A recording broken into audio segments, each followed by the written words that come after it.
Good morning, everybody, and welcome to our Monday Rewind. This is a daily video golf blog, and on Mondays we do Monday Rewind, talking about the tournaments from last week.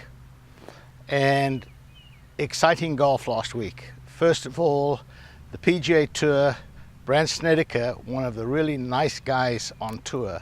Between him and Kushner, I don't know who smiles the most on the golf course, but he's one of the really nice guys. But he started the week off with a bang, shooting a 59.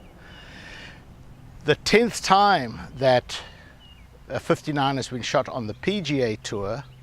9th person to do it, however, because Jim Furyk has done it twice. The European Tour, nobody so far has shot 59, although there have been a few 60s. On the South African Sunshine Tour, there is 159. Peter Khamis, playing in the Royal Swazi Sun, shot a 59 a few years ago.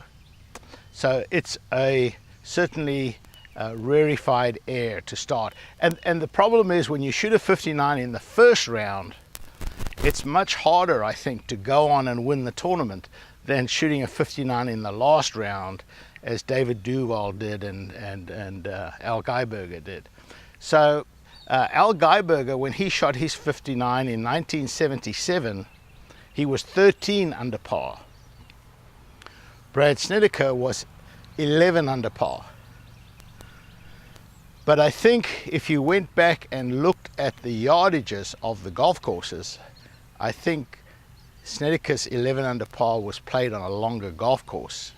I think they've taken away, because of the distance that the players use, there's a lot of par 5s that are now par 4. So let's not detract from Brandt Snedeker's brilliant 59. But then he followed it up with steady rounds, led throughout the tournament, came to the last hole, and it looked like it might go into a playoff. C.T. Pan and Webb Simpson were both there, tied, and might even have been a three-way playoff. But Webb Simpson, playing the 18th first, hit his tee shot way right, played a provisional off the tee. When they went and found his first ball, they had to get a piece of string to connect to the two out-of-bounds poles, and the rule states that if any part of the ball touches that line, the ball is in bounds. Well, 9/10 of his ball was out of bounds, but 1/10 was in. And so he got a big break and punched out, made a bogey, and I thought, well, now it's going to be a two-way playoff. C.T. Pan, who had played beautiful all day, got up on 18 and hit the same shot as Simpson. Unfortunately, his ball was out of bounds by a few feet, and so he ended up making a double bogey.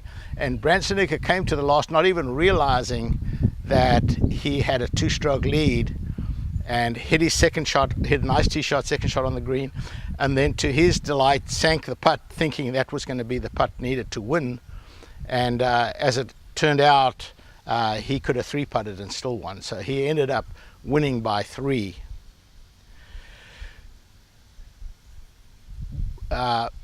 European Tour was the Nordea Masters in Gothenburg, Sweden. I was pulling for Thomas Aiken, being a fellow countryman, but I must say that Paul Waring also played. Two of them, if you compare their scores to the rest of the field, both of them shot 68 in the final round, having tied the lead after 54 holes, and they shot 68 in the final round. Most of the other players were much lower than that. So they were actually the two highest scores in the top 12 players.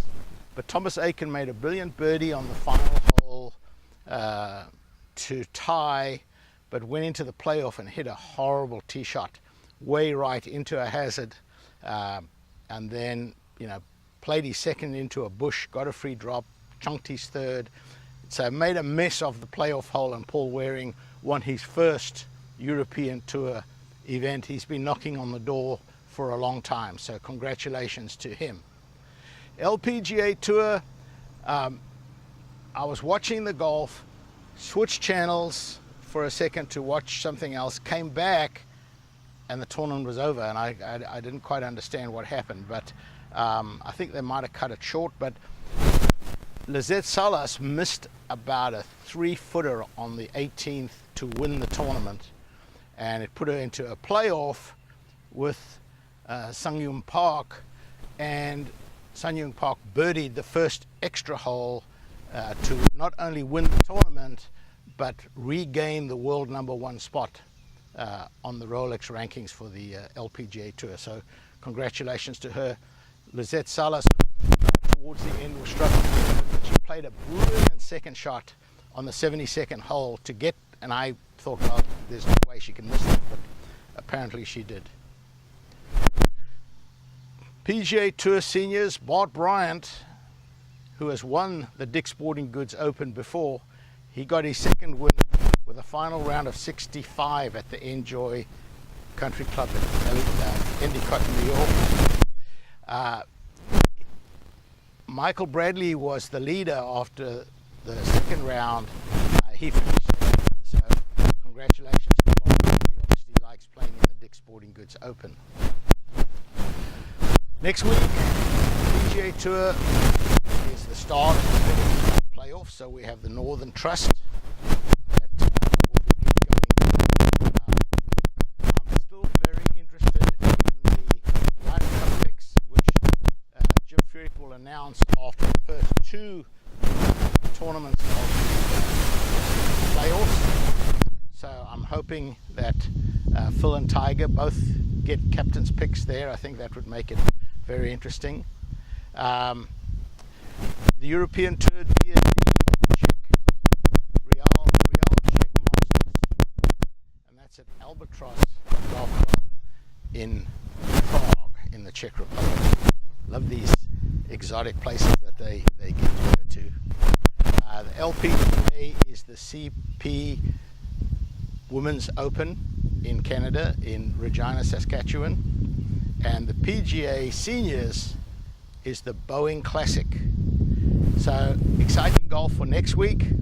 Thanks for watching. If you like our videos, please subscribe to my YouTube channel. If you like this video,